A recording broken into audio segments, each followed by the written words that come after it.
मुख्यमंत्री जयराम ठाकुर ने चायल में किया जन औषधि केंद्र का ऑनलाइन लोकार्पण। केंद्र से लोगों को सस्ते दामों पर जेनेरिक दवाइयां होंगी उपलब्ध। देश भर में 7,500 केंद्र किए जा रहे हैं संचालित। होटलों में बार बार प्रयोग होने वाले तेल को खरीदेगा फूड सेफ्टी विभाग। 30 रुपए प्रति लीटर के हिसाब से तेल को विभाग उठाने जा रहा। विभाग का तेलंगाना की एक निजी कंपनी के साथ हुआ है करार। जोगिंद्रनगर के प्राचीन मंदिर बाबा बालक रूपी मंदिर के प्रांगण में बनेगी पंचवटी वाटिका। सौंदर्यीकरण पर खर्च होंगे लाखों। मंदिर परिसर में चल रहे विभिन्न विकास कार्यों का एसडीएम ने लिया जायजा। और नगर निगम चुनाव को लेकर सियासी गलियारों में हलचल तेज। मंडी के वार्ड नंबर 9 में भाजपा ने किया कार्यालय का शुभारंभ। बूथ प्रभारी पन्ना प्रमुख महिला मंडल ने बनाई आगे की रणनीति। नमस्कार, आप देख रहे हैं HB 24/7। मैं हूं जनेशा।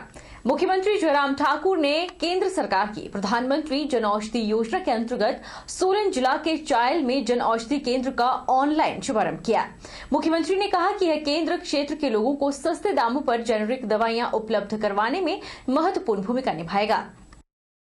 मुख्यमंत्री जयराम ठाकुर ने कहा कि सभी लोगों को सस्ती दरों पर गुणात्मक दवाइयां उपलब्ध कराने के उद्देश्य से भारत सरकार के फार्मास्यूटिकल विभाग में जन औषधि योजना क्रियान्वित की गई है।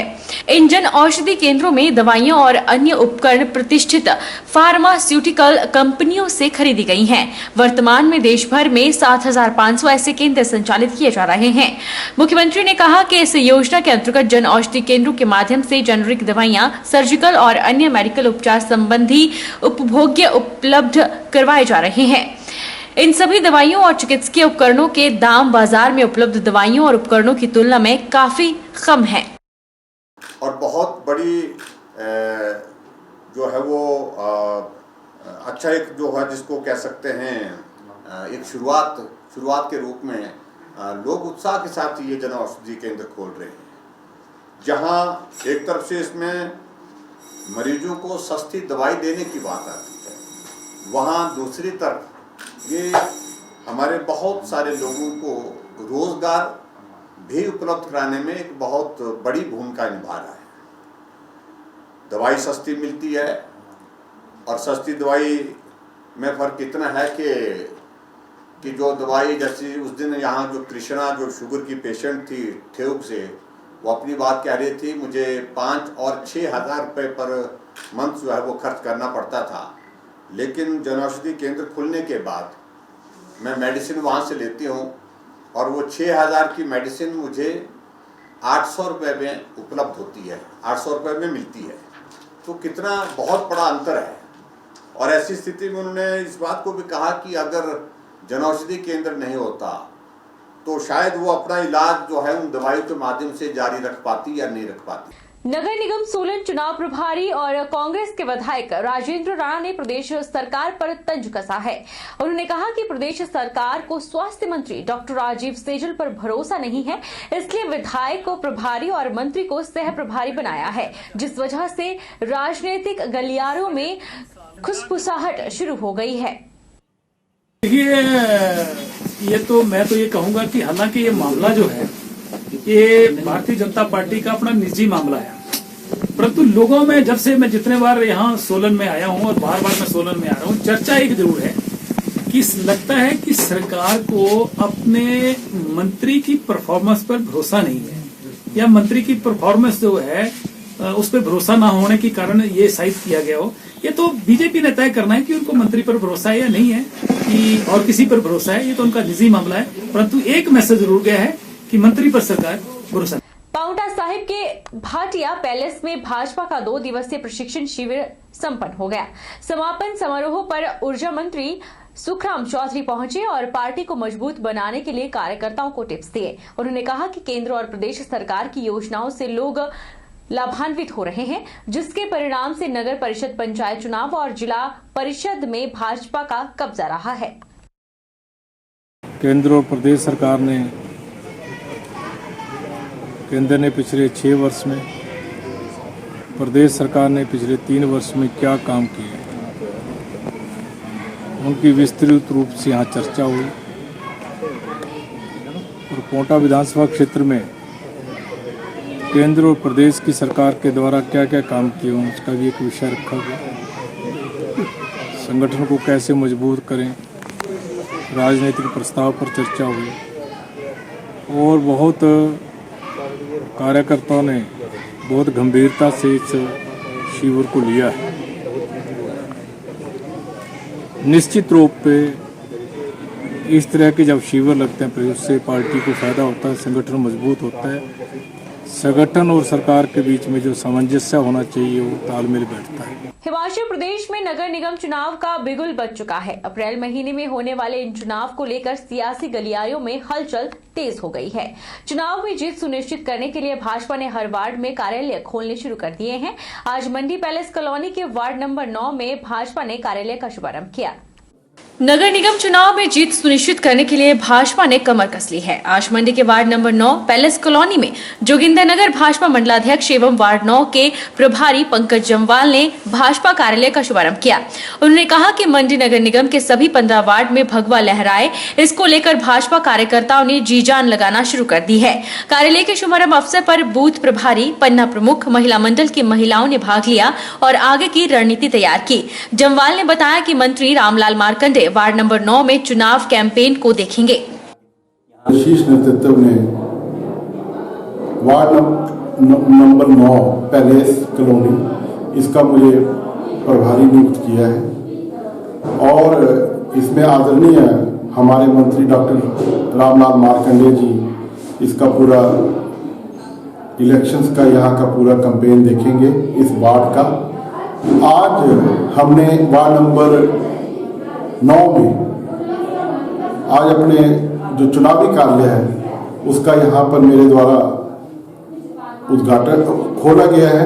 उद्घाटन तो नहीं बोल सकते, आज उसको खोला गया हो और यहाँ पर हमारे जो कि बूथ के प्रभारी हैं और जो हमारे पन्ना प्रमुख हैं और जो महिला मंडल से संबंधित यहाँ पर हमारी महिलाएं यहाँ पर आई हुई थी और आज हमने बैठकर पूरा कैसे आगे के हमने यहाँ पर भगवा लहराना है उसकी पूरी स्ट्रेटेजी बनाई है।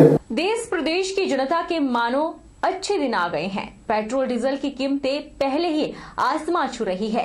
सब्जियों के दाम पहले से ही आसमां की बुलंदियों पर है। अब शिवरात्रि के ठीक पहले फलों के दामों में भी बढ़ोतरी हुई है, जिसका बड़ा कारण बाजार पर सरकार प्रशासन का नियंत्रण न होना है। सब्जी मंडी में भले ही व्यापारियों को कम दामों पर फल मिले, लेकिन वह मौका देख बाजार में चौका मार जनता को लूटने पर तुले हैं। सोलन में शिवरात्रि आते ही फलों के दाम बढ़ गए हैं। हालांकि शिवरात्रि को देखते हुए लागत भी ज्यादा है, लेकिन सब्जी मंडी की तुलना में बाजारों में फल 2 से 4 गुना तक बिक रहे हैं। इससे पूर्व खाद्य आपूर्ति विभाग के पास बाजार की चाबी होती थी और यह थोड़ा बहुत नियंत्रण होता था, लेकिन अब पूरा नियंत्रण मानो व्यापारियों को ही दे दिया हो। अन्नदाता पिछले 100 से अधिक दिनों से सड़कों पर कृषि बिलों के विरोध में यूं ही नहीं बैठे हैं। व्यापारियों ने बताया कि शिवरात्रि के दौरान दाम बढ़ गए हैं, मांग फलों की बढ़ रही है। वहीं जनता बढ़ती महंगाई से परेशान है और सरकार को कह रही है कि महंगाई को नियंत्रण रखने के लिए कोई नीति तैयार करे। ये जब भी कोई त्योहार आता है तो दाम फ्रूटों के बढ़ते ही है जी। खासकर शिवरात्रि पे बैर है, दूसरा फ्रूट है, ये बढ़ ही जाता है। क्या कारण मानते हैं? कारण ये है कि भी सेल ज़्यादा होती है तो थोड़ा सा डिमांड बढ़ने से फिर माल ज़्यादा लगता है तो रेट भी बढ़ा लेते हैं। और इस टाइम जो फ्रूट है तो इस टाइम जो थोड़ा भाव बढ़ा सबका ही। क्या क्या रेट है जी? बेर 60 रुपये किलो जा रहा है जी, किन्नू 40 रुपये किलो जा रहा है जी, सेब कोई 120 जा रहा है, कोई 80 जा रहा है गोल्डन, बस ये केला 60 रुपये दर्जन जा रहा है जी। बैंकों के निजीकरण को लेकर सोलन में कौर बैंक के बाहर बैंक कर्मचारियों ने धरना प्रदर्शन किया। इस प्रदर्शन में सोलन मुख्यालय में स्थित सभी सरकारी बैंक के कर्मचारियों ने भाग लिया और केंद्र सरकार वित्त विभाग के खिलाफ जमकर नारेबाजी की। बैंक कर्मचारियों ने अपने रोष प्रदर्शन में सरकार द्वारा बैंकों के निजीकरण का विरोध जताया। बैंकों के निजीकरण को लेकर सोलन में कौर बैंक के बाहर बैंक कर्मचारियों ने धरना प्रदर्शन किया। संयोजक नंदलाल परिहार ने कहा कि पूरे देश में पिछले कुछ वर्षों में 200 से 250 प्राइवेट बैंक बंद हुए हैं, जिस वजह से आम जनता का पैसा उन बैंकों में फंसा हुआ है, जो कि अभी तक लोगों को नहीं मिल पाया है, जिसका सीधा सीधा असर आम जनता पर पड़ रहा है। उन्होंने कहा कि सरकार की इस गलत नीति को वापस लेना चाहिए और सरकारी बैंकों के निजीकरण को बंद करना चाहिए। नंदलाल परिहार ने बताया कि 15 और 16 मार्च को देशव्यापी हड़ताल पर बैंक कर्मचारी रहेंगे और फिर भी सरकार अपने इस फैसले को वापस नहीं लेती है तो आंदोलन को और उग्र किया जाएगा। आज हमारा जो यहाँ धरना प्रदर्शन रखा गया है, ये हमने अब हमारे जो बैंकों का निजीकरण हो रहा है उसके खिलाफ रखा गया है। 15-16 तारीख की हमारी जो इसी महीने हड़ताल है, राष्ट्रव्यापी हड़ताल है, और इसमें जो है हमारा बहुत उग्र ये रहेगा। अगर सरकार हमारी नीतियां नहीं मानती है तो प्रदर्शन आगे और उग्र होगा और अनिश्चितकालीन हड़ताल की तरफ बढ़ा जाएगा। हमारे जो राष्ट्रीय नीतियों के विरुद्ध, जो सरकार की जो राष्ट्रीय नीतियां हैं उनके विरोध में यह रखा गया है। फाइनेंशियल जो क्राइसिस है उसका जो प्रभाव है या बैंकों के निजीकरण का जो प्रभाव है वो सिर्फ बैंकों के एम्प्लॉयज़ के ऊपर ही नहीं पड़ेगा, लेकिन इसका जो प्रभाव है वो जो जनता है, जनता के ऊपर भी इसका प्रभाव पड़ेगा, क्योंकि जनता को जो है बैंकों में जो है पहले 1 लाख तक के इसका इंश्योरेंस होती थी, बाद में 5 लाख की हुई है। अगर 5 लाख से ज़्यादा पैसे जमा होते हैं खाते में किसी के तो उसकी कोई गारंटी नहीं है। पिछले विगत 8-10 साल में कम से कम 200 से 250 बैंक, प्राइवेट बैंक जो है फेल हुए हैं। रुकेंगे एक छोटे से ब्रेक के लिए, ब्रेक के उस पार फौरन लौटेंगे। देश का संविधान जहां मौलिक अधिकारों से सुसज्जित करता है, वहीं मौलिक कर्तव्यों के प्रति नागरिकों को उत्तरदायी भी बनाता है।